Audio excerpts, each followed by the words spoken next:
প্রত্যেকটা জিও ব্যাগে সেট করা GM2 আনারটা কিন্তু খুবই বিখ্যাত একটি আনার। প্রজেক্টের সবথেকে বড় গাছটার সামনে এখন দাঁড়িয়ে আছে। দিন আগেই আমাদের কাছে একটা ইনভাইট আসছে যে চুয়াডাঙ্গা শহরের উপরেই নাকি আধুনিক পদ্ধতিতে আনার বা বেদনার চাষ হচ্ছে। বাংলাদেশে আনার বা বেদনার চাষ সত্যি বাণিজ্যিক চাষ, এটা শুনলে আমার কাছে খুব অবাক লাগে।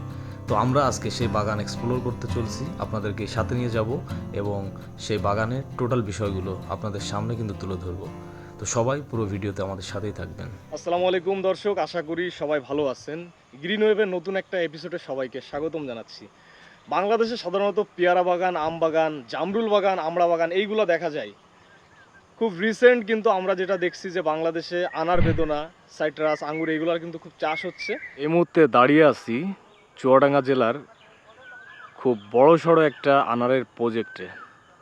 আপনারা দেখতেই পাচ্ছেন যে এটি একটি আনারের প্রজেক্ট এবং সবথেকে বড় বিষয় হচ্ছে এই প্রজেক্টের গাছগুলো কিন্তু সরাসরি মাটিতে প্রতিস্থাপন করা হয়নি। এগুলা প্রত্যেকটা জিও ব্যাগে সেট করা হয়েছে। আমরা এর আগে যতগুলো আনারের প্রজেক্টে গিয়েছি সবগুলোই আমরা দেখতে পেয়েছি যে মাটিতে, সরাসরি মাটিতে গাছ লাগানো থাকে। তো এখানে এসে আমরা যেটা দেখতে পেলাম যে একটু ভিন্ন পদ্ধতি, গাছগুলো সব জিও ব্যাগে সেট করা। তো জিও ব্যাগে কেন সেট করা হয়েছে এই বিষয়গুলো আপনাদেরকে আমরা অবশ্যই কিন্তু বলবো। আমরা এখন দাঁড়িয়ে আছি আনারের খুব উন্নত একটি জাত থমস রেডের সামনে। এই জাতের একটা বৈশিষ্ট্য, এর বিচিটা কিন্তু অনেক নরম হয় অ্যান্ড হচ্ছে কালারটা ভিতরে পুরো ব্ল্যাক টাইপের, মানে গাঢ় খয়েরি। তো থমস রেডে আমরা যেটা দেখছি যে এখানে প্রচুর পরিমাণে ফল আসছে। এই যে থমস রেডের ফল, এখানেও আমরা ফল লক্ষ্য করছি। তো এটিও কিন্তু জিও ব্যাগে সেট করা। এটি সম্ভবত 40 গ্যালনের একটা জিও ব্যাগ। সামনের দিকে যদি যেয়ে দেখি, আচ্ছা এইখানেও কিছু আনার ঝুলতেছে। এর জাতের নামটা যদি দেখি, এটা হচ্ছে কাশ্মীরি। তো ভিউয়ার্স দেখতে পাচ্ছেন যে এখানে কাশ্মীরি জাতের একটা আনার গাছ আছে। সামনের দিকে আমরা একটু মুভ করে দেখি কি অবস্থা।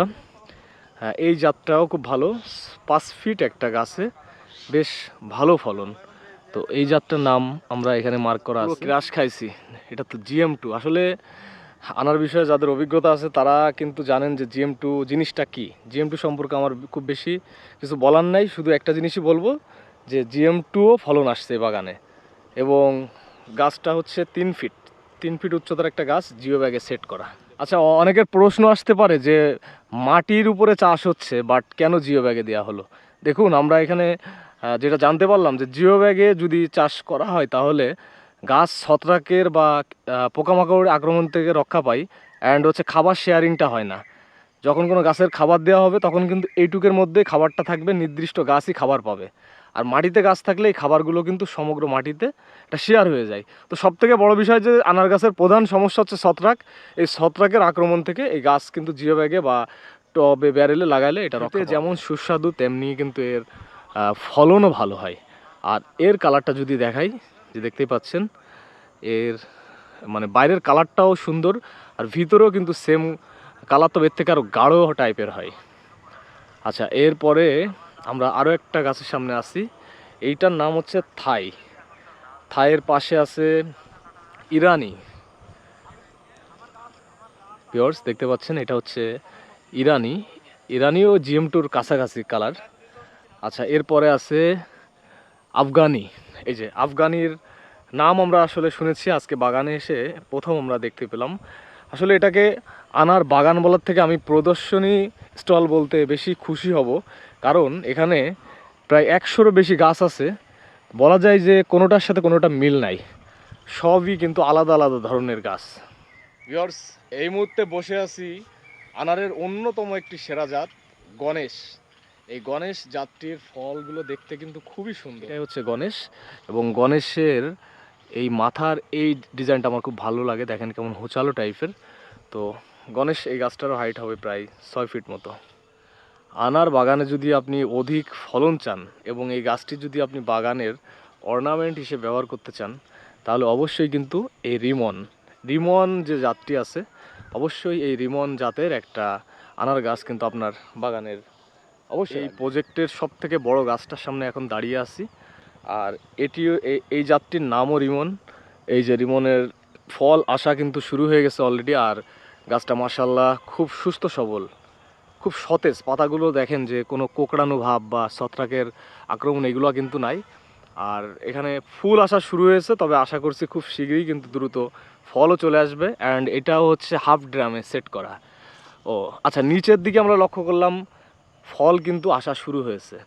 তো কিছুক্ষণ আগে এখানে বৃষ্টি হয়েছে, যার ফলে গাছগুলোর সৌন্দর্য কিন্তু আরও বেশি সুন্দর হয়ে গেছে এবং গাছগুলো চিকচিক করতে। আমরা জানি যে এই সময়টাই কিন্তু আনারের ফলন আসা শুরু হবে, প্রত্যেকটা বাগানে আমরা টুকটাক লক্ষ্য করছি এটা। তবে অস্ট্রেলিয়ানের সামনে যখন আসলাম আসলে মনটাই ভরে গেল। সব থেকে বেশি ফলন আমরা লক্ষ্য করছি এই মুহূর্তে অস্ট্রেলিয়ান জাতের যে আনার গাছটা আছে।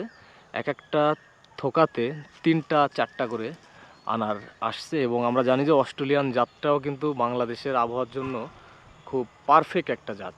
এই গাছটিরও মোটামুটি 8 ফিট মতো হাইট এবং হচ্ছে একটা হাফ ড্রামে এই গাছটা কিন্তু সেট। কেউ যদি চান যে তার ফলগুলো খুব বড় হোক এবং ছাদ বাগানে বা নিচের বাগানে অর্নামেন্ট হিসেবে কাজ করুক এরম কোনো জাত, তাহলে পাকিস্তানিকে সাজেস্ট করা যায়। কারণ পাকিস্তানি আনারগুলোর সাইজ লক্ষ্য করেন যে কত বিগ সাইজের হয়ে থাকে এবং এগুলোর কালার কিন্তু আমরা দেখতে পাচ্ছি যে পাতার সাথে মিল রেখে সবুজ কালারই আছে। এই গাছটিতে মাশাল্লাহ খুব ফুল আসা শুরু হয়েছে। হ্যাঁ, মানে মই নিয়ে এসে ফল পড়া লাগবে এরকম একটা অবস্থা। তো সকল ধরনের গাছ কিন্তু আমরা এই বাগানে দেখতে পাচ্ছি। আচ্ছা, এখন আছি গ্রানাডার সামনে। গ্রানাডা দেখতে পাচ্ছেন,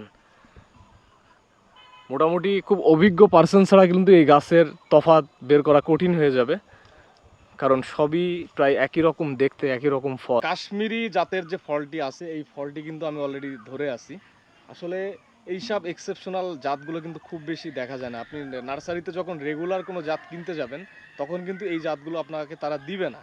সো একদম প্রপার আনার গাছ যদি কিনতে চান তাহলে বলিভিয়ার জায়গা থেকে কিনতে হবে, তাহলে আপনি সঠিক জাতটা পাবেন।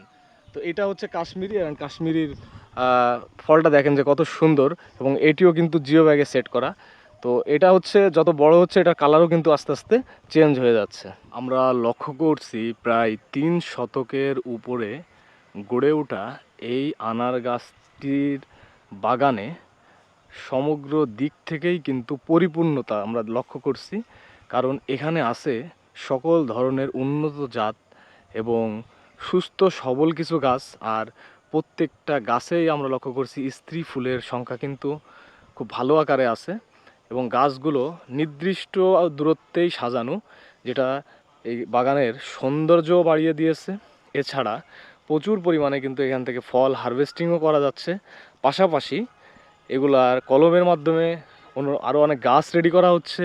প্লাস এর যে সায়ানগুলো আছে এই সায়ান থেকে কিন্তু প্রচুর পরিমাণে গাছ তৈরি করা হচ্ছে।